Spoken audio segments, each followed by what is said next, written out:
I think we highlight where a person is in this present moment than what they had to go through to get there. Don't get me wrong, it's lovely to witness the successes, but it holds greater impact when you know the journey. You know the journey wasn't as perfect, that they too had tough days, rough days even, but they're now on the other side of it. No, in no way are my intentions to glamorize struggle, but it just gives hope that no thing achieved was done through perfection or on a perfect journey. Like life, everything and everyone has their moments.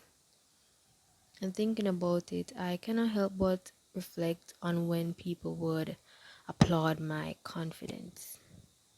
Confidence. This has always been a battle for me, believe it or not. I may fake it almost to perfection, but it took me a while to actually get to a place where I no longer had to fake it. I still have my days, I do, believe me, but I used to be someone who used to pick apart everything I saw as a flaw.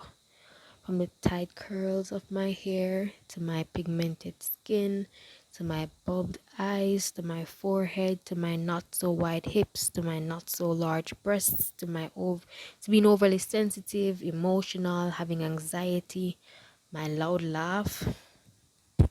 I'd be the hardest critique on myself. And it took me a while to appreciate the things that made me different. Because that's my power, right?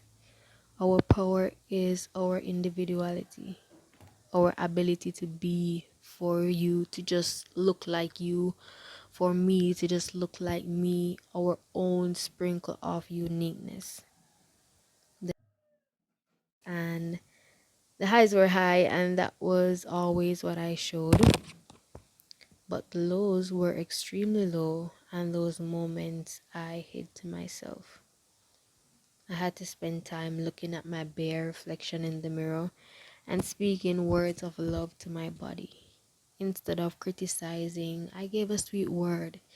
Instead of, my hips are so small, it slowly became, okay, small hips. I slowly turned around everything I saw as wrong or imperfect, and I turned into my own hype man. In this case, woman, child, it doesn't matter. I am hyped. But the most life changing thing was seeing myself the way God saw me. Oh, child, I could cry as I remember seeing, like for the first time, seeing and it registering in my mind what it meant to be fearfully and wonderfully made, to be made in God's image. God is talking about me. And while I'm here being brutal to myself, He too is hurting for me. Because I am made as a reflection of Him, right? And this is how I speak about Him.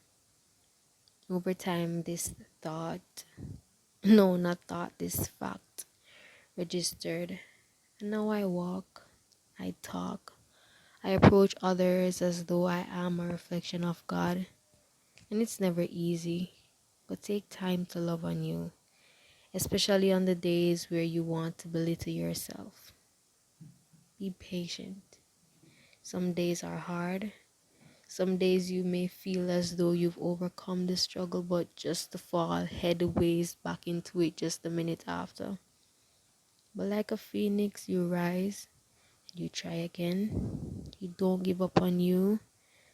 You speak to yourself with love, with grace, with tenderness, compassion, and care. Because you are deserving of exactly that and so much more. Remember, I love you. God loves you so much more. Stay positive. And remember to always, always, always be authentic. I'll see you next time.